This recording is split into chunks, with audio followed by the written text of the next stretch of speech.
রামের নাকি প্রাণ প্রতিষ্ঠা হবে। নিশ্চয়ই খুব দামি কথা। এখন এই সোশ্যাল মিডিয়াতে প্রাণ প্রতিষ্ঠা নিয়ে কত রকম কথাবার্তা, টোন টিটকারি এসব চলছে। ব্যাপারটা হচ্ছে প্রাণ প্রতিষ্ঠাটা কি, আগে জানতে হবে প্রাণ কি। প্রাণ কি জানতে হবে এবং প্রাণ প্রতিষ্ঠা কি করে করা যায় সেটা জানতে হবে। প্রাণ হচ্ছে যে আমরা জানি প্রাণ আছে বলে আমি আছি, আপনি আছেন, সারা বিশ্ব ব্রহ্মাণ্ডটাকেই এই প্রাণ ধরে রেখেছে। ওই জন্যই বলে প্রাণ ধর্ম। ধর্ম হচ্ছে প্রাণ, সে আমার মধ্যে আপনার মধ্যে আছে, আমি ধরে রেখেছি। তো এই প্রাণকে আগে জানতে হবে। প্রাণকে কি করে জানা যায়?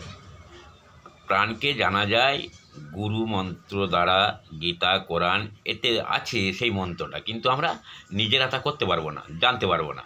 ওই জন্যে গুরুদেবের দ্বারা, পীর সাহেবের দ্বারা সেই মন্ত্র, বীজ মন্ত্র নিজের মধ্যে থেকে কিছু ক্রিয়া আছে, সেই ক্রিয়াকর্মটা করলেই প্রাণকে আমরা দেখতে পাই।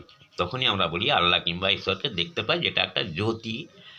ওই যেমন আমাদের থাকে চাঁদ, তারা, সবারই থাকে। জয় তারা বলে না, ওই তারা, ওই হচ্ছে প্রাণ। তো এই প্রাণকে যিনি জানেন তিনি বলে না মৃন্ময়ীকে চিন্ময়ী করা।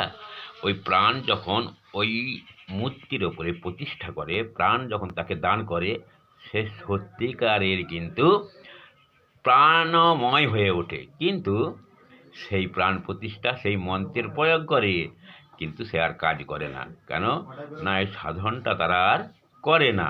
এই সাধনের দ্বারা এই প্রাণ প্রতিষ্ঠাটাকে তোমাকে, আমাকে, প্রত্যেককেই এই প্রাণটাকে আমাদের আয়ত্তে আনতে হবে। তখনকার সাধকরা ওই ঠাকুরের মূর্তির উপরে প্রাণ প্রতিষ্ঠা করত, করে তাকে প্রাণ দান করে তাকে প্রাণময় করে তুলত, সে জীবিত হতো। তাকেই বলে প্রাণ প্রতিষ্ঠা। এখন প্রাণ প্রতিষ্ঠা করে সব ঠাকুর, দেখবে চক্ষুদান, প্রাণ প্রতিষ্ঠা হয়, কিন্তু তা প্রকৃতপক্ষে প্র্যাকটিক্যালি কিছুই হয় না, ওই মন্ত্রটুকুই প্রয়োগ করা হয়।